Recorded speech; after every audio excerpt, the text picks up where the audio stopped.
वागे गगन आनंद वागे गगन गणन गंगा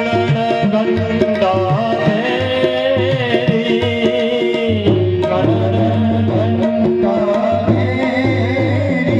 ओ मंगल आरती Thai बाबू चरणी मंगल आरती Thai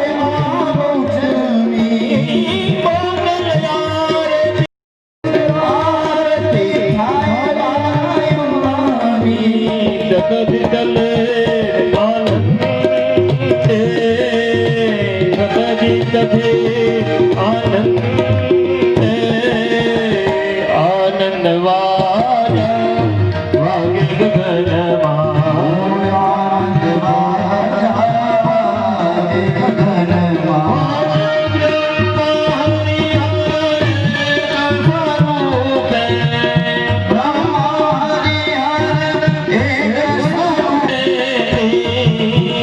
करे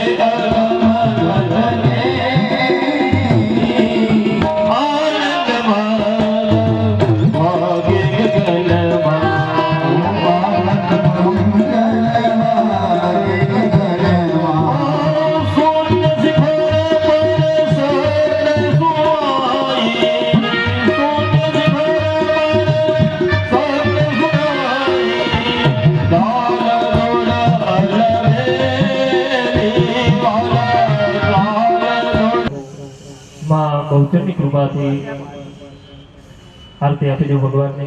બે હાથે આપ આરતી લઈ લઉં. માં જગદંબાનું સ્વરૂપ અર્પણ કરી ને જય અંબે આનંદ મહિલા મંડળનું અહીંયા સુંદર મજાનું સ્વાગત થઈ રહ્યું. ત્યારે આપણે શું કરવાનું હોય? તાળી. હે, જોરદાર તાળી. જ્યાં સુધી સ્વાગત ચાલે ત્યાં સુધી તાળી બજાવી. બોલીએ શ્રી રાંગણી માત કી જય, અંબે માત કી જય, શ્રી બહુચર માત કી જય.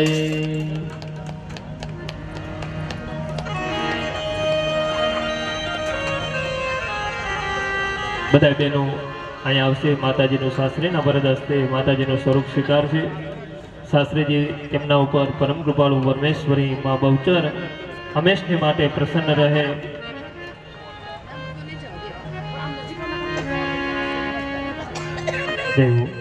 બોલીએ શ્રી અંબે માત કી જય. આજે કથાનો 8મો દિવસ. 8મો દિવસે 2/12/2018 ના દિવસે સરસ મજાનું શ્રીમદ દેવી ભાગવત કથાની અંદર આજે માં તુલસી મહિમા, તુલસીજીનો મહિમા વિશેની પણ કથા રહેલી છે. સરસ મજાનું શાસ્ત્રીજીના મુખેથી તમને ને મને રસપાન થઈ રહ્યું છે કથાનું. જે કોઈ ભાઈ ભક્તોને હવે દિવસો ઓછા રહ્યા છે તો પૂજાનો લાભ લેવો હોય,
धन राधा श्री राधा श्री राधा हमारो धन राधा श्री राधा श्री राधा जीवन धन राधा श्री राधा श्री राधा जीवन धन राधा श्री राधा श्री राधा।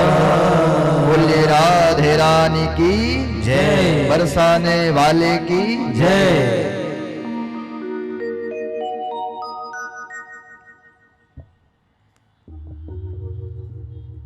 અમારો ધન રાધા રાધા રાધા રાધાજીને યાદ કરી આપણે કથાનો પ્રારંભ કર્યો છે। ગઈકાલે ભગવાન શિવ અને માં પાર્વતીના વિવાહ આપણે સૌએ એમાં આનંદ માણ્યા હતા, માના દર્શન કર્યા હતા, ભગવાનના દર્શન કર્યા હતા। આપણને એવું લાગતું હતું કે આપણે કૈલાસમાં છીએ। જે આનંદ હતો એ અદ્ભુત આનંદ કદાચ હવે આપણને ફરીથી સીડીમાં જોવા મળશે, પણ આમ જોવા નહીં મળી શકે। હવે આનંદ એ ઘડી આપણા જીવનમાંથી પસાર થઈ ચૂકી છે। ગઈકાલનો ખૂબ આનંદનો દિવસ હતો। હવે શેષ 2 દિવસ બાકી છે, આજનો અને કાલનો દિવસ। બસ એમાં આપણે આનંદ લૂંટી લઈએ। ભગવાન શિવ માં પાર્વતીના લગ્ન થયા અને હિમાલય જેવો હિમાલય બાપ આજે પાર્વતીને વિદાય આપે છે। ખૂબ કરુણ પ્રસંગ છે।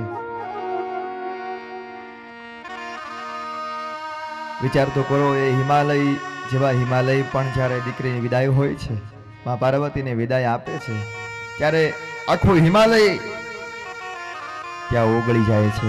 કારણ કે દીકરી બાપને વાલી, દીકરી દેવને વાલી, દીકરી સાપનો ભારો નથી તો તુલસીનો ક્યારો છે। કન્યા વિદાયનો જે અદ્ભુત પ્રસંગ છે, કોઈ ઋષિઓ હોય, કોઈ દેવો હોય, કોઈ માનવ હોય, બધાના આંખમાં કદાચ આખા ગામથી, આખું ગામ જેના બાપથી બીતું હોય, પણ કન્યા વિદાયનો સમય આવે ને ત્યારે બાપના આંખમાંથી આહુડા નીકળી જાય છે। યાસ્યત્ય શકુંતલેતિ હૃદયમ, જ્યારે કણવ ઋષિ શકુંતલાને વિદાય આપે છે ને ત્યારે એ ઋષિએ પણ રોડવા લાગે છે। પર્વત હિમાલય જ્યારે વિદાય આપે છે પાર્વતીને ત્યારે ખૂબ રડે છે। વિચાર તો કરો, જગત જનનીના બાપને પણ રડવું આવે છે। કન્યા વિદાયનો પ્રસંગ છે, એટલે આપણને સૌને વિનંતી છે કે દીકરીને ખૂબ પ્રેમ કરજો। જેટલો તમારા દીકરાને સાચવો છો ને એટલે દીકરીને પણ સાચવજો, કારણ કે દીકરી સ્વયં લક્ષ્મીનો અવતાર છે। અને જે ઘરમાં ભગવાન અને માતાજીની કૃપા હોય ને ત્યાંથી ઝાંઝરના અવાજો આવે છે અને બંગડીના જે કહેવાય રણકાર એ ત્યાં જ આવે છે, બાકી બધાને ત્યાં નથી આવી શકતા। દીકરીને ખૂબ પ્રેમ કરજો। મેં આગળ પણ કીધું હતું કે સૂર્યમાંથી જે વધેલું તેજ છે એ તેજ પરમાત્મા દીકરીના રૂપે આપણા ઘરે આપે છે। દીકરીને ખૂબ પ્રેમ કરજો, કારણ કે બાપની દરેક પરિસ્થિતિને વાંચી લે ને એનું નામ જ દીકરી છે। સાંજ પડે ને એટલે દીકરી નાની હોય કે મોટી હોય એ એના બાપની પ્રતીક્ષા કરતા હોય કે મારા પિતાજી આવે, મારા માટે કંઈક વસ્તુ લાવે કે ન લાવે, પણ મારા પિતાજી, દીકરી બાપને ખૂબ વાલી હોય છે।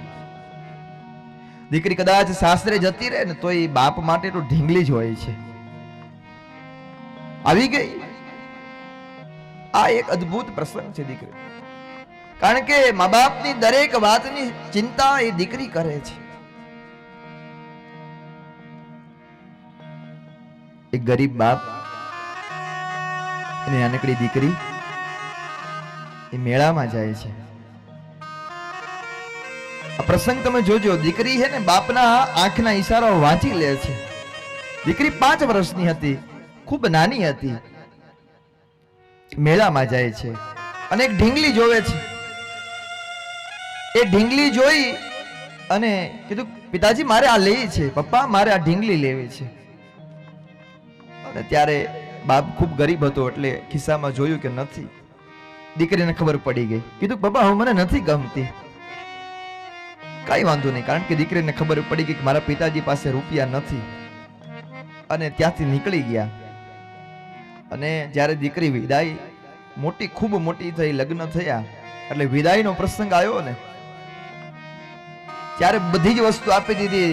અને પછી એક કપડામાં પેક કરેલી એક વસ્તુ હતી. દીકરીને વિદાય વખતે કીધું કે દીકરી ઊભી રહે, મારે તને એક વસ્તુ આપી છે.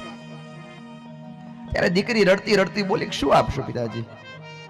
અને ત્યારે કાગળમાંથી જે નાની 5 વર્ષની ઢીંગલી વાત કરી હતી ને, ત્યારે પિતાજી મોટી થઈ ને ત્યારે કીધું કે દીકરી, તે તું જ્યારે નાની હતી અને મેળામાં આપણે ઢીંગલીનું તે કીધું હતું, અને આ ઢીંગલી હું તને આપું છું. દીકરી ખૂબ પ્રસન્ન થઈ ગઈ અને દીકરી ખૂબ રડવા લાગી. પિતાજી હજી તમને યાદ છે? તો મને યાદ તો હોય ને, અત્યારે મારો સમય ખૂબ સારો છે. એ ઢીંગલી આપે છે કારણ કે પિતાજી માટે દીકરી જ ઢીંગલી છે. ઘરમાં બધી જ વસ્તુ હોય કદાચ, પણ એક નાનીકડી દીકરી રમતી હોય ને તો આમ આપણું ઘર સ્વર્ગ જેવું લાગે છે. અને પંખી ક્યારે ઉડી જશે ને આપણને કોઈને ખબર નહીં પડે. દીકરી મારી લાડકવાઈ, લક્ષ્મીનો અવતાર, એ સુવે તો રાત પડે અને જાગે તો સવાર. દીકરી તારા વાલનો દરિયો જીવન ભર છલકા, કાઢતા જીવન માત પિતાનું ધન્ય બની જા.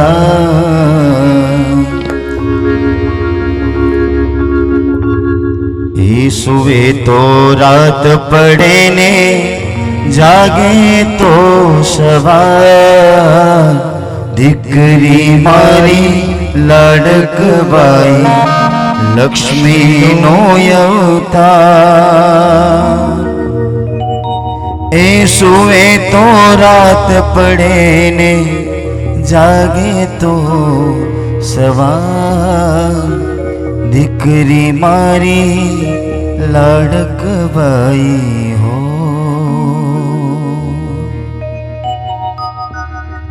દીકરી મારી લાડકવાઈ, લક્ષ્મીનો અવતાર.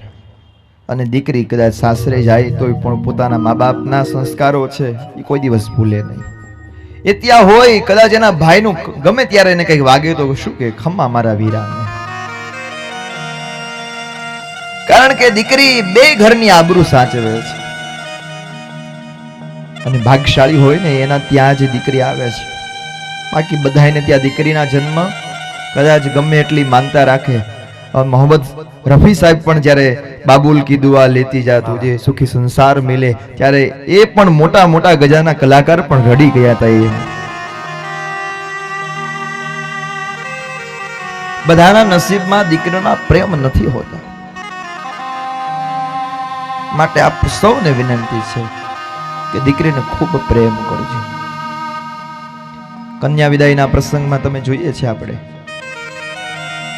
કદાચ છેલ્લે જ દીકરી બાપને મળે છે, બધાને મળી લે પછી બાપ મળે છે, ત્યારે બાપ હાવ ઢીલો થઈ જાય છે. પિતાજી તમે કઈ ચિંતા ન કરતા, હું તમારા જે કઈ સંસ્કારો છે એ હું ખૂબ અનુશાસનપૂર્વક પાલન કરીશ. ઢીલા પડી જાય છે ત્યારે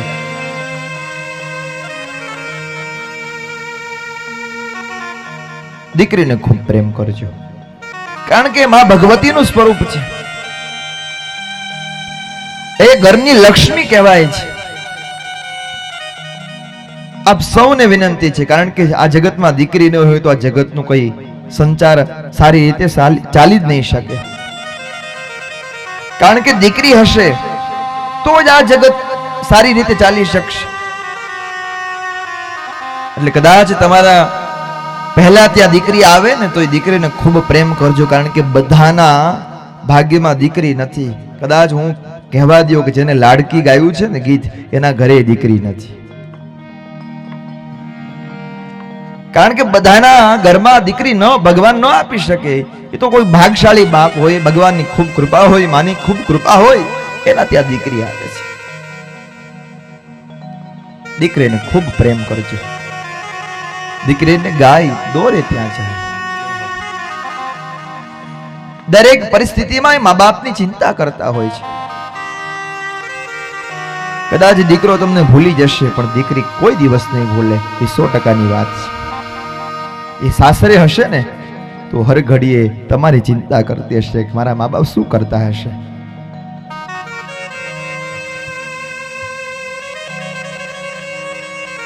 એટલા માટે સ્ત્રી ભ્રૂણ હત્યા જે બતાવી એ ખૂબ મોટું પાપ છે, ભયંકર પાપ છે.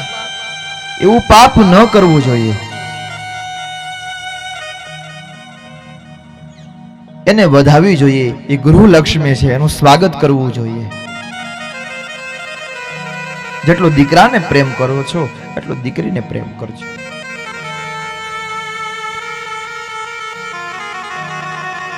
એ વિદાયનો પ્રસંગ હિમાલય પણ આજે રડતા રડતા પાર્વતીની વિદાય આપે છે.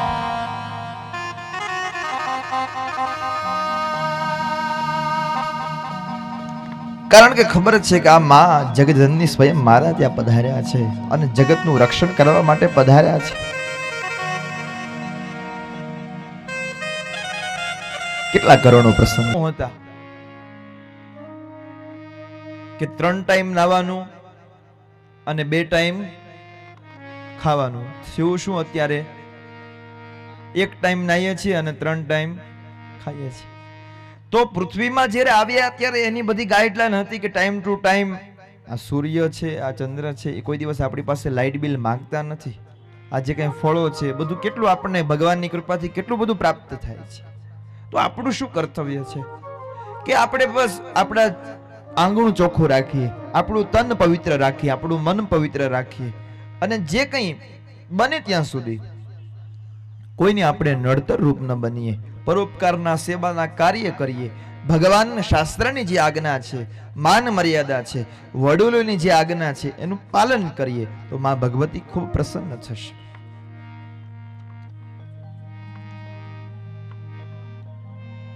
સ્વયંભૂ મનુ અને શતરૂપા એ પૃથ્વીનું જ્યારે પ્રાગટ્ય થયું ત્યારે પણ માં ભગવતીને યાદ કર્યા હતા. હે ભુવનેશ્વરી, હે સર્વ મંગળદાયિની, હે કલ્યાણદાયિની, હે શરણાગત વત્સલા, અમે તમારા શરણે છીએ, રક્ષણ કરો. ત્યારે માં ભગવતીએ સૌનું રક્ષણ કર્યું હતું. કારણ કે આ પૃથ્વીના પતિ આપણે બની શકીએ નહીં. એ તો આપણે કદાચ એમ થાય કે એટલું આમ કરી દઈએ ને એટલું આમ કરી દઈએ, પણ કદું ચોપડા ઉપર રહી જશે, અંતે કશું આપણી જોડે નહીં આવે.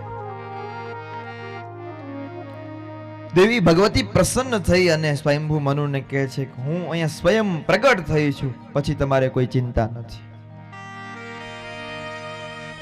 સ્વયંભૂ મનુ અને શત્રુપા, ઉત્તાનપાદ, પ્રિયવ્રત એમના સંતાનો 2, 3 દીકરીઓ, આકૃતિ, દેવહૂતિ અને પ્રસૂતિ. પ્રથમ પુત્રી આકૃતિ એ રુચિ મુનિને આપ્યા. બીજી કન્યા દેવહૂતિ એ કરદમ મુનિને આપ્યા અને ત્રીજી પ્રસૃતિ દક્ષ પ્રજાપતિને આપ્યા છે. 3 કન્યાનું લગ્ન થયું અને કરદમ ઋષિને ત્યાં આપણને ખબર છે પંચમ સ્કંદમાં કથા સાંભળી, મહાન તૃતીય સ્કંદમાં આપણે સાંભળી કથા કે મહાન કપિલ ભગવાનનું પ્રાગટ્ય થયું. કપિલ ગીતા પણ કહેવામાં આવે છે. ધ્યાન યોગ શાસ્ત્ર કપિલ ગીતા કહેવામાં આવે છે. સાંખ્ય યોગનો મહિમા બતાવ્યો.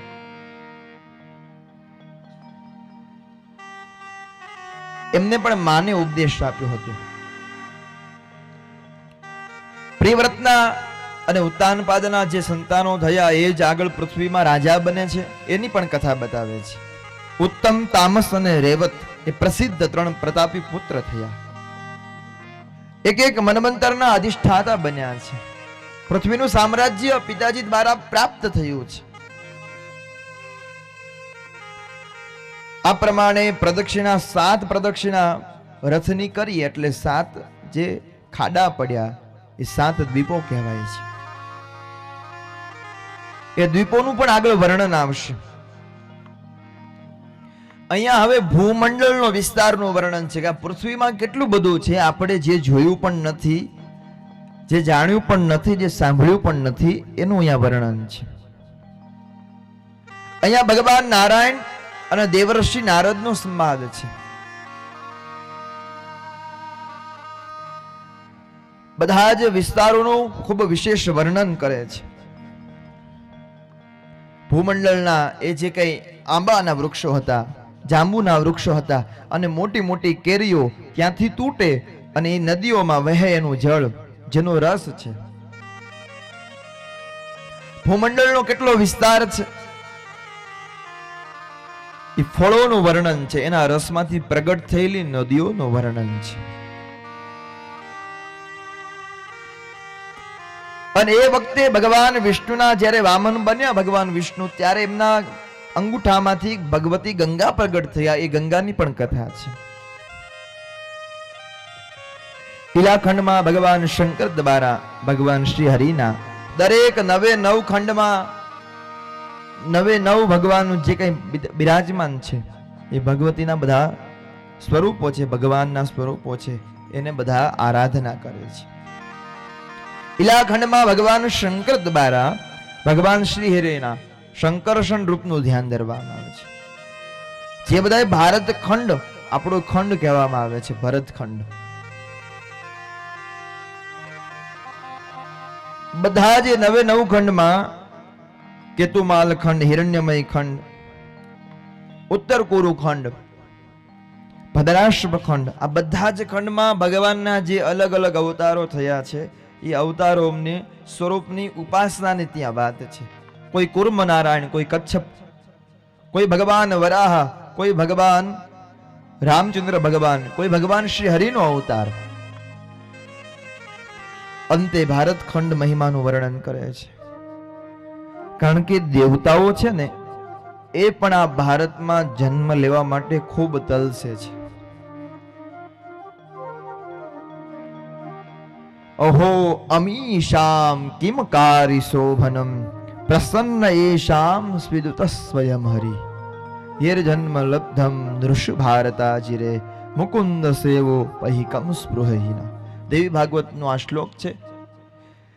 દેવતાઓ ભગવાનને કહે છે કે ભગવાન અમને ભારતમાં જન્મ અપાવો, દુર્લભમ ભારતે જન્મ. ગાયંતી દેવા ગીત કિલકાની. પણ એમાં આપણે શું ખૂબ ધન્ય ભાગ્યશાળી છે કે આપણને અહીંયા ભારતમાં જન્મ મળ્યો છે. કેટલું બધું ભારતમાં આપણે બધા દર્શન કરી શકીએ છીએ, કેટલું બધું ફરી શકીએ છીએ. બાકી ફોરેનમાં આવું કઈ ટાઈમ જ નથી. ત્યાંના લોકો એવું કહે છે ફોરેન રસ્તો કે રવિવારે જ બધા મળે ને આખા દિવસ રવિવારનું બધું રાંધી લે ને બધું ત્યાં છે. હા, ત્યાંનું બધું વાતાવરણ આપણા કરતા બધું સરસ, પણ અહીંયા જેવું અહીંયા પવિત્રતા છે અને ત્યાં સ્વચ્છતા છે. ત્યાં પવિત્રતા નથી, ત્યાં ખાલી ઓનલી ફોર સ્વચ્છતા છે, અને અહીંયા આપણે પવિત્રતા છે, સ્વચ્છતા નથી. એટલે આપણે સૌ ખૂબ ભાગશાળી છીએ, કારણ કે દેવતાઓ પણ તલસે છે ભારતમાં અવતાર લેવા માટે. એમાંય ખાસ કરીને આપણે ગુજરાતી. કારણ કે શબ્દ એક શોધું ત્યાં તો આખી સંહિતા નીકળે, કૂવો એક ખોદું ત્યાં તો આખી સરિતા નીકળે. જુદી તાસીર છે મારા ભારત દેશની, જ્યાં મહાભારત વાવો ત્યાં ગીતા નીકળે. હજી કોઈ જનક બનીને હળ હાકે તો સીતા નીકળે. હજી જો કોઈ જનક બનીને હળ હાકે તો સીતા નીકળે. જુદી તાસીર છે મારા ભારત દેશની, જ્યાં મહાભારત વાવો ત્યાં ગીતા નીકળે. હજે ધબકે છે લક્ષ્મણની રેખા, જ્યાં રાવણ બીતા બીતા નીકળે. જુદી તાસીર છે મારા ભારત દેશની, જ્યાં મહાભારત વાવો ત્યાં ગીતા નીકળે. કારણ કે પશ્ચિમની સંસ્કૃતિ તો દ્રાક્ષની સંસ્કૃતિ છે અને મારો ભારત દેશ એ તો રુદ્રાક્ષની સંસ્કૃતિ છે. કોઈ ભભૂત લગાડીને બેસી ગયા હોય તો કરોડપતિ પણ એના ચરણમાં બેસી જાય છે, કારણ કે આપણે યોગ સાધના પૂજનારા છીએ, કારણ કે આપણે તુલસી માના યાદ કરીએ છીએ. મંગળસૂત્રને કોઈ સામાન્ય સોનું નથી માનતા, પીપળાને કોઈ સામાન્ય વૃક્ષ નથી માનતા, ગાયને કોઈ સામાન્ય દેવી નથી, સ્વયં ભગવાન અને ભગવતીનું સ્વરૂપ છે. એટલા માટે ભારત એ ખૂબ શ્રેષ્ઠ દેશ. દેવતાઓ અહીંયા પ્રાર્થના કરે છે કે ભગવાન અમને ભારતમાં જન્મ અપાવો. ખૂબ આપણે સૌ ધન્ય ભાગ્યશાળી છે કે આપણને ભારતમાં જન્મ મળ્યો. યાત્રા કરવી જોઈએ, પાછું વિદેશ યાત્રા કદાચ જવાનું થાય તો જઈ આવાય, પણ પાછું ભારતને ન ભૂલવું જોઈએ.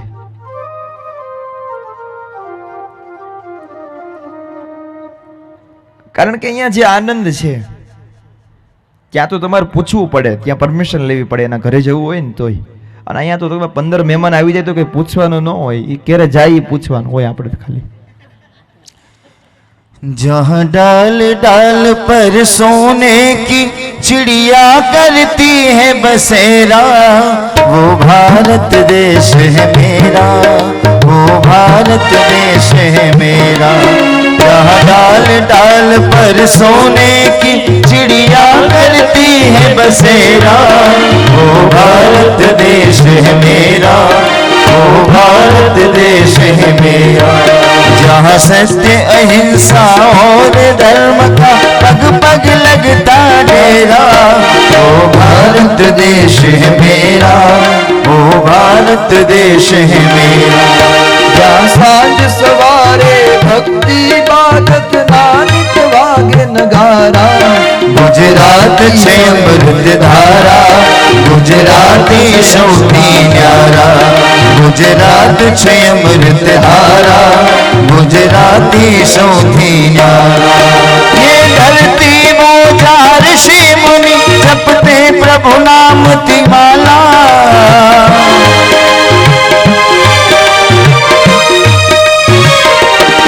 ये धरती मोजा ऋषि मुनि जपते प्रभु नाम की माला. जहाँ हर बालक एक मोहन है और राधा हर एक बाला, और राधा हर एक बाला. जहाँ सूरज सबसे पहले आकर डाले अपना डेरा, वो भारत देश है मेरा, वो भारत देश है मेरा, वो भारत देश है मेरा, वो भारत देश है मेरा. માં ભારતીને પ્રાર્થના કરીએ, માં ભગવતીને પ્રાર્થના કરીએ કે હે માં ભગવતી, અમારા ભારત દેશમાં કોઈ પણ ધર્મ હોય, કોઈ પણ જાતિ હોય, અને જ્યારે પણ તમારી કોઈ સ્મરણ કરે ત્યારે માં ભગવતી સ્વયં આવી અને આખા ભારત દેશનું રક્ષણ કરજો. કારણ કે આપણી કથા એ વિશ્વ કલ્યાણાર્થે છે, બધાના રક્ષણની વાત કરી છે. અહીંયા આપણે મહેમાનોનું સન્માન આપવામાં આવે છે, બધાય મહેમાનો એટલે ભગવાનનું સ્વરૂપ માનવામાં આવે છે. હવે આમાં કઈ તિથિ હોય ત્યારે માતાજીને કયું નૈવેદ્ય અર્પણ કરવું, કયો વાર હોય ત્યારે કયું નૈવેદ્ય અર્પણ કરવું, માતાજીને કયું નૈવેદ્ય એટલે કે જે કંઈ આપણે બનાવીએ છીએ એ કયું નક્ષત્ર હોય એનો બધો મહિમા બતાવ્યો છે. તો આવો એ સાંભળીએ. આજે દેવી ઉપાસના છે ને થોડીક પતી જાય ને પછી મારે તમને ગરબા આજે રમાડવા છે, કારણ કે હમણાં તો થોડાક દિવસથી આપણે રમતા નથી એવું છે ને કંઈક, આ બધા પ્રસંગો હતા એટલે મને તમારી ચિંતા થાય મને, કારણ કે તમે ગંભીર બની જાઓ ને એટલે મને ખબર પડે.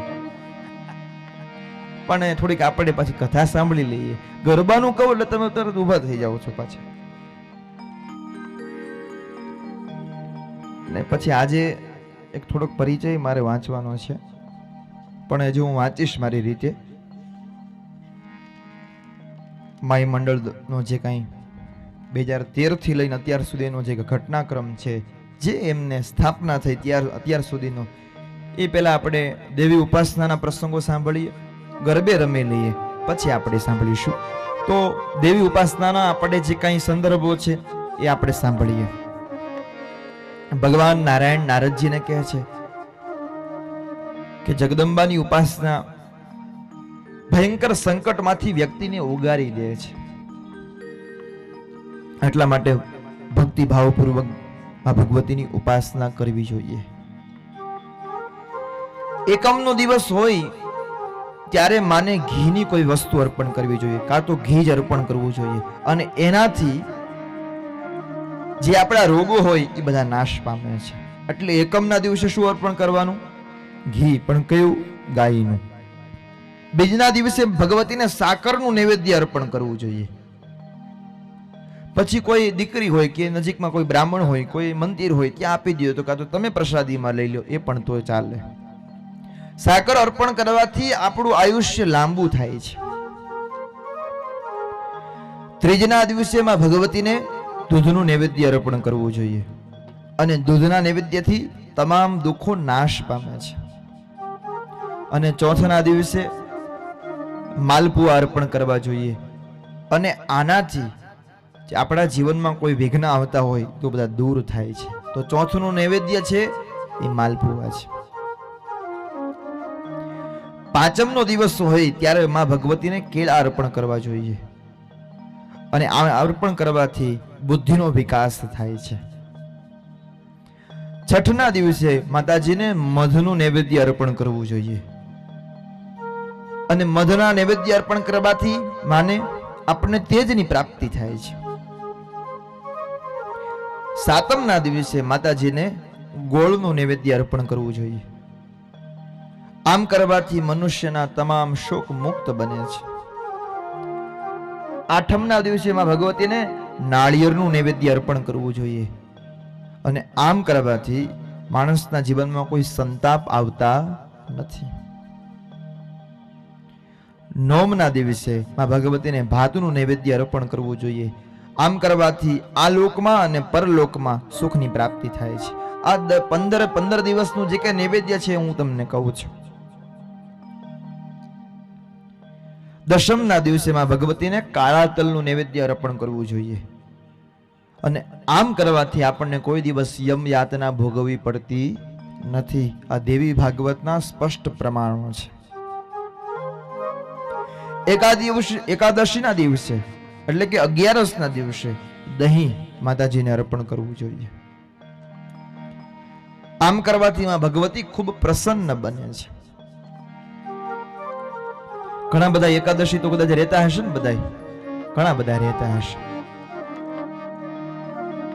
પણ એકાદશીનો ખૂબ મહિમા બતાવ્યો છે. પણ એકાદશી આપણી અને આમાં બતાવી ખૂબ અલગ હો. પાછી જે આપણે ફરાળ 250 ગ્રામ ફરાળ ખાઈ જઈએ છીએ એ નહીં. પાછી અરે આમાં તો ફળ આહાર કીધું છે કે ફળનો જ આહાર કરવાનો, બની શકે તો દૂધ લેવાનું. હવે એકાદશી હોય એટલે તમે સવારમાં ઉઠો, બટેટાની ચિપ્સ બનાવી હોય, આ ચેવડો હોય, આ ચેવડો હોય, થોડોક તમે 250 ગ્રામ ખાઓ. વળી 10 વાગે તમે દશમના દિવસે તમારા હસબન્ડને કહી દો છો કે કાલે એકાદશી છે, ડઝન કેળા લેતા આવજો. આ એકાદશી આવી ન હોય. એકાદશીમાં શું કીધું કે ઉપવાસ રહી અને બને ત્યાં સુધી ભગવતી અને ભગવાનની ઉપાસના કરવી જોઈએ, તો ખૂબ પ્રસન્ન થાય. વળી બપોરનો સમય થાય, વળી કંઈક શીરો બનાવ્યો હોય રાજગરાનો, વળી કંઈક હોય, વળી ખાવ. 4 વાગે આ સૂકી ભાજી લ્યો, મોરૈયો કેટલું બધું. વળી 4 વાગે, વળી ને 4 વાગે ઉઠીને કંઈક સિંગદાણા વળી વઘારો ને કંઈક બાફો ને જેવું હોય. હવે ફરાળી પીઝા, હાલો ફરાળી પીઝા આવી ગયા. આ કેટલું બધું આવી ગયું સુનિલભાઈ. અને સુવા જાવ 10 વાગે ત્યારે પાછો ચીકુ શેક લઈ લ્યો, 2-3 કપ ભરીને. પછી કે આપણી 11 પૂરી. બોલો ગિરિરાજ ધરણ કી જય. આવી 11 તો નો જ કરાય. 11 એટલે શું કે આપણે મન દ્વારા, ઉપાસના દ્વારા માં ભગવતીના નજીક પહોંચવાનો દિવસ ઉપવાસ કીધો છે. ફળનો આહાર રહેવો. આ રાડ ફાટી જાય એવા ફરાળ તો કરાય જ નહીં. અને જોજો તમે એકાદશીના દિવસે તમને જે ભાવતું ભોજન બન્યું હોય ને, અને બનાવ્યું તમે એકાદશી રહી ન શકો. એક ભાઈ કોઈ દિવસ એકાદશી રહેતા નહોતા, અને પત્ની કીધું કે રહ્યો ને કોઈ દિવસ તો એકાદશી રહ્યો ને, તો વાત માનીને રહ્યા. અને સાંજે ભજીયા બનાવ્યા, અને ભાઈને ખૂબ ભાવતા હતા. અને કીધું કે શું કરું, મને સ્વાદ આવ્યો છે હવે. કે પ્લેટ લાઈ કેમ? તો કે આજે 11 છે. પછી ઓલું કેલેન્ડર ઊંચું કરીને કે આજે આપણી નથી, આપણી તો આવતી કાલે છે, લાઈને પ્લેટ કે એમ કરીને ખાઈ લીધી. આ તો કે સ્વામિનારાયણ વાળાની છે, આપણી વૈષ્ણવોની કાલ છે, એમ કઈક અલગ અલગ બધા બાના બતાવીને ખાઈ લીધી. તો એકાદશી એને નો કહેવાય. એમાં તો ઉપવાસ રહી અને બને ત્યાં સુધી ભગવાનનું કીર્તન કરવું જોઈએ, બને ત્યાં સુધી ભગવાનને યાદ કરવા જોઈએ, તો ખૂબ ભગવાન પ્રસન્ન થશે.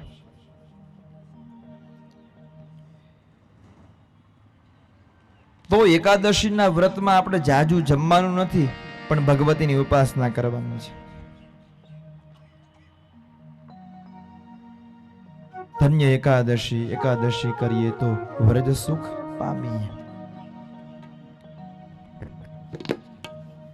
હારે મારે એકાદશી કરવી છે. બધા એકાદશી કરે છે, પણ બને તો એવો નિયમ લેજો કે બને ત્યાં સુધી ફળ આહાર કીધું છે. આમ તો દૂધનો જ આહાર કીધું છે, પણ તમારા શરીરના આરોગ્ય માટે ફળ આહાર અતિ ઉત્તમ બતાવ્યો છે. તો એનું પણ એક એકાદશીનો ખૂબ મહિમા બતાવ્યો છે. તો માં ભગવતીને એકાદશીના દિવસે દહીં અર્પણ કરવાથી માં ભગવતી ખૂબ પ્રસન્ન થાય છે. બારસના દિવસે પૌવાનો ભોગ અર્પણ કરવાનો હોય છે, એ નૈવેદ્ય અર્પણ કરવાથી માં ભગવતી આપણને પ્રીતિ પાત્ર બનાવી લે છે. તેરસના દિવસે ચણાનું નૈવેદ્ય અર્પણ કરવાનું હોય છે, અને આના પ્રભાવથી સંતાનની પ્રાપ્તિ થાય છે. 14ના દિવસે માં ભગવતીને સત એટલે સાતવો એ ધરાવી બ્રાહ્મણોને આપો. આના કારણે ભગવાન શંકરજી ખૂબ પ્રસન્ન થાય છે. પૂનમના દિવસે ખીરનું નૈવેદ્ય અર્પણ કરવાનું હોય છે. અમાસ અને પૂનમનું નૈવેદ્ય એક જ છે, અને આ અર્પણ કરવામાં આવે તો તમામ પિતરોનો ઉદ્ધાર થાય છે, એવું દેવી ભાગવત બતાવે છે. હવે વાર પ્રમાણેના નૈવેદ્ય બતાવે છે. રવિવારે દૂધ પાક, સોમવારે દૂધ, મંગળવારે કેળા, બુધવારે માખણ, ગુરુવારે ખાંડ, શુક્રવારે સાકરનો ભોગ, શનિવારે ગાયનું ઘી. આ બધા જ નૈવેદ્ય વાર પ્રમાણે માં ભગવતીને અર્પણ કરવા જોઈએ. 27 નક્ષત્ર પ્રમાણે નૈવેદ્ય બતાવે છે. વિચાર તો કરો, આપણું શાસ્ત્ર કેટલું બધું આપણને બતાવે છે. ઘણા લોકો કે માતાજીને આ નો અર્પણ કરાય, ઘણા લોકો કે આ નો અર્પણ કરાય. આ બધું જ અર્પણની વાત આમાં બતાવી છે. 27 નક્ષત્રો પ્રમાણેના નૈવેદ્ય બતાવે છે. ઘી, તલ, સાકર, દહીં, દૂધ, મલાઈ, લસ્સી, વડા, કોકરસ, પૂરણ, મધ, ચૂરમું, ગોળ. પાછું તમને બધાને પાણી નો આવી જાય. દ્રાક્ષ, ખજૂર, રાજગરો, માલપુઆ, માખણ, મગના લાડુ અને દાડમ. આમ 27 નક્ષત્રના નૈવેદ્ય બતાવ્યા છે. યોગ અને કરણના પણ નૈવેદ્ય બતાવ્યા છે. આ પ્રમાણે નૈવેદ્ય અર્પણ કરીને માં ભગવતીને પ્રાર્થના કરવાની છે કે માં ભગવતી, આપણે પણ કાલે કેટલા બધા ભોગો માતાજીને અર્પણ કર્યા હતા. લગભગ મને લાગે છે કે બધા ત્યાં આવી ગયા હશે. માં શાકંભરી ખૂબ આરોગ્ય હતા. અંતે માતાજીને નમસ્કાર કરવાના હોય છે કે માં અમારી પૂજાનો સ્વીકાર કરો. બે હાથ જોડી માતાજીની સ્તુતિ કરવી જોઈએ.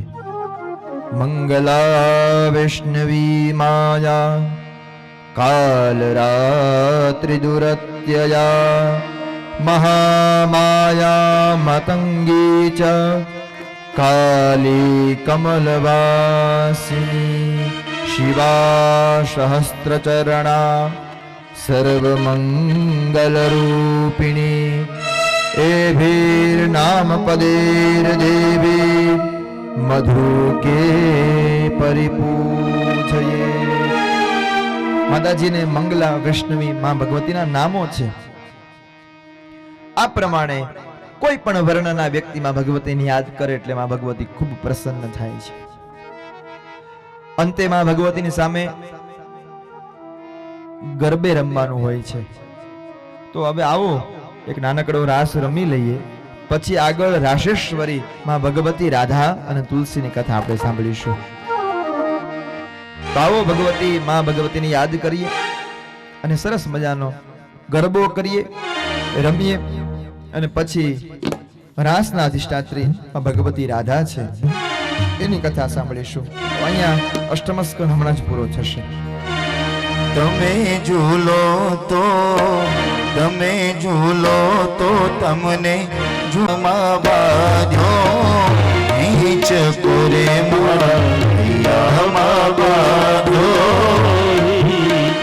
એ તમે ઝૂલો તો તમને ઈચ્છાઓ મોરી માળિયામાં બાંધ્યો નીચ કોરે માળિયામાં બાંધ્યો નીચ કો.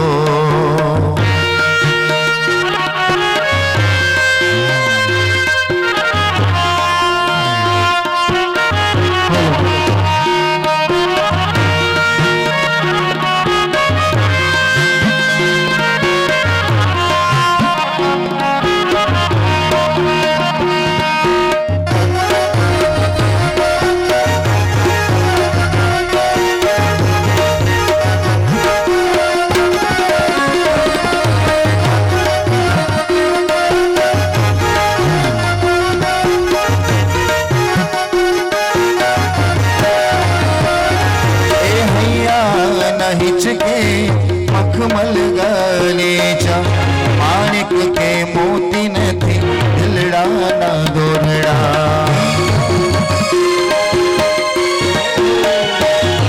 એ હૈયા નહીં ચકે મખમલ ગલેચા માણિક કે મોતી નથી દિલડાના દોરડા. મારે ભક્તિનું આસન બિછાવો મોરી મૈયામાં બાજો નીચ કોરે મૈયામાં બાજો નીચ કો. તમે હીચો તો તમને હીચાવો મોરી માં બાંધો નીચ કોરે મૈયામાં બાંધો નીચ કો.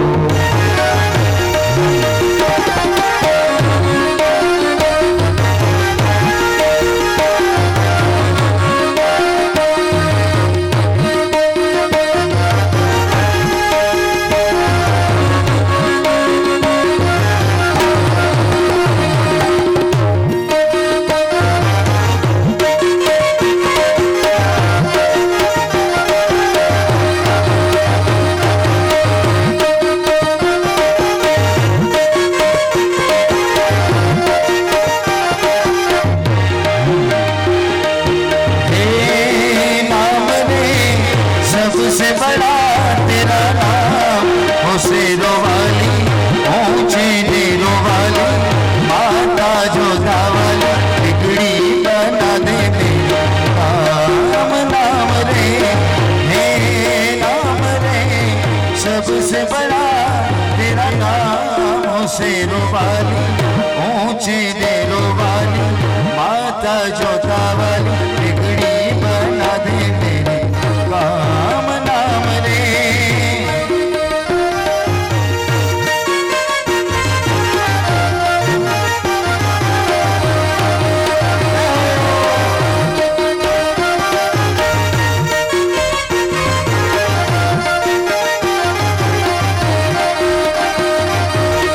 कैसा कठिन पल कैसी घड़ी है विपदा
બોલી મને મીઠી મીઠી લાગે ટુકડા તારી બોલી મને મીઠી મીઠી લાગે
તારી બોલી મને મીઠી મીઠી લાગે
હીર ગજરો